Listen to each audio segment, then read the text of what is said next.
How to add a new page in Canva using your Android browser. This tutorial shows you two quick ways to do it. First, open your browser and go to Canva, then open the design you're working on. From there, tap the Pages icon at the bottom of the editor to bring up the page thumbnails. After that, tap the plus icon at the end of the page strip to add a brand new blank page. This is the fastest way if you just want an empty page to start designing from scratch. Following this, here's the second method if you'd rather duplicate an existing page. Tap and hold on the page thumbnail you want to copy. At this point, a small menu will pop up above the thumbnail. Tap Duplicate Page from the options shown.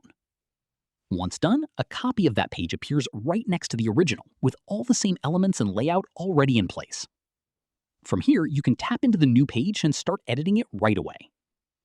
Keep in mind, duplicating is faster if you're building pages with a similar layout, while adding a blank page works better when you want a completely fresh start. That's how you add a new page in Canva from your Android browser. If this helped, drop a like, subscribe for more Android tutorials, and tap the bell so you don't miss the next one. Catch you in the next one.